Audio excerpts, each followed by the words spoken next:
So you guys, how do you talk to your spouse or, I don't know, or someone you're dating about your HAE and how it affects you? It's hard because everybody's HAE is different, so it's a topic that's different for each and every one of us. It's not something that, you want to tell someone, you don't want to have that conversation with them, but, you have to, because it's a part of your life.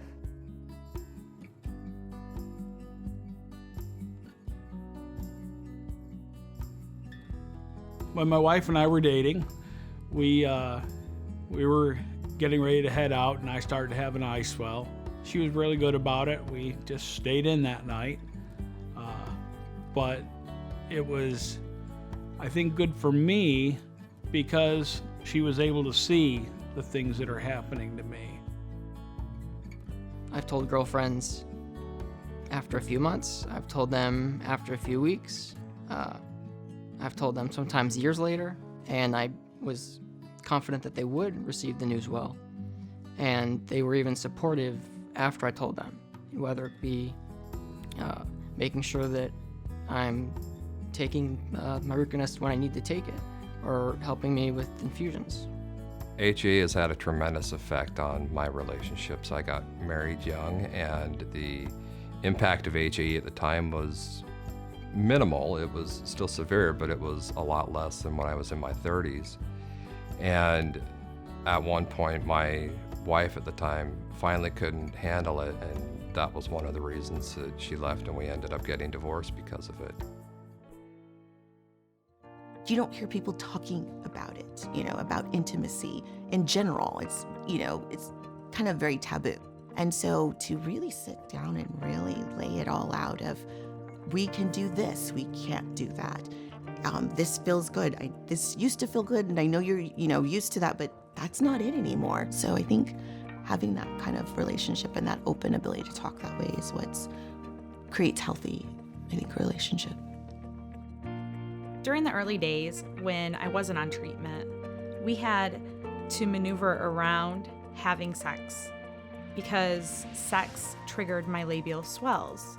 So we had to do things like cuddle on the couch and watch a movie, or just lay in bed and talk and giggle together. I think that sometimes people, you have a rare disease, and so they use that as the focus of, oh, it's gonna affect your intimacy. And it's like, but if you're really honest, there's so many different things that can affect your intimacy. Having children, having a baby, if you have different work schedules. And so you have to find those ways of having to really just etch out a time and a space where it's like, it's just about us. And then talking and negotiating, saying, well, what is it that we want to do with our time together? And so if it is being physically intimate, then it's that. Or if it's like, I just want to go out on a date with you, and I want to go someplace and have a coffee and just sit and talk, knowing that that's intimacy too. After I began my treatment with Ruconest, my husband and I were able to communicate with each other to talk about when I last took my treatment to treat a swell, and if it was a good time to have sex. The tiredness from HAE has caused some issues because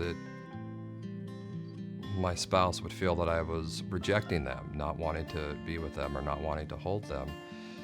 And it took her a while to understand that it wasn't her. I was just exhausted.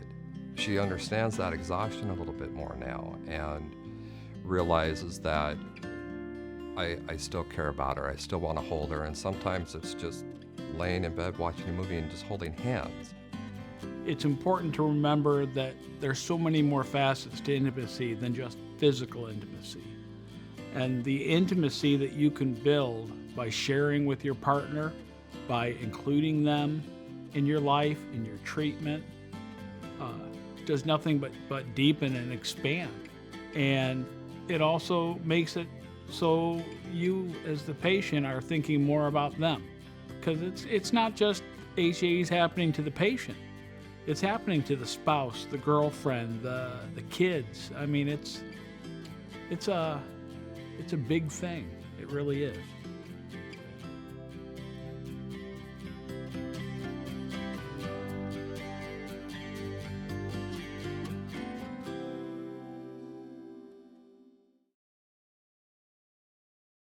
What is Ruconest? Ruconest is an injectable medicine that is used to treat acute angioedema attacks in adult and adolescent patients with hereditary angioedema, HAE. Who should not use Ruconest? Do not use Ruconest if you have experienced life-threatening immediate hypersensitivity reactions, including anaphylaxis, to Ruconest or to any other C1 esterase inhibitor product. Call your healthcare professional or the emergency department right away if you experience wheezing, difficulty breathing, chest tightness, lips and gums that turn blue, fast heartbeat, swelling, faintness, rash, or hives. Do not use Ruconest if you have a known or suspected allergy to rabbits or rabbit-derived products. If you do not have a known rabbit allergy, testing is not required. Ruconest is not indicated for use in children under the age of 13 years. What should I tell my healthcare provider before using Ruconest? Tell your healthcare provider about all your medical conditions, including if you have a known allergy to rabbits.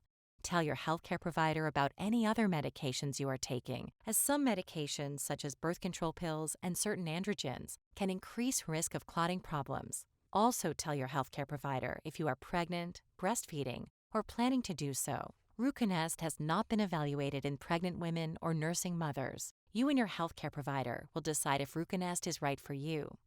How is Ruconest given? Ruconest will be dissolved in sterile water and slowly injected into your vein. What are the possible effects of Ruconest? The most common side effects patients experience during clinical studies include headache, nausea, and diarrhea. These are not all the possible side effects of Ruconest. If any of the side effects get serious, or if you notice any side effects not listed here, please inform your healthcare provider or pharmacist. You can also report side effects to the FDA at 1-800-FDA-1088 or visit www.fda.gov/medwatch. For product information, please contact Pharming US toll-free at 844-474-2764.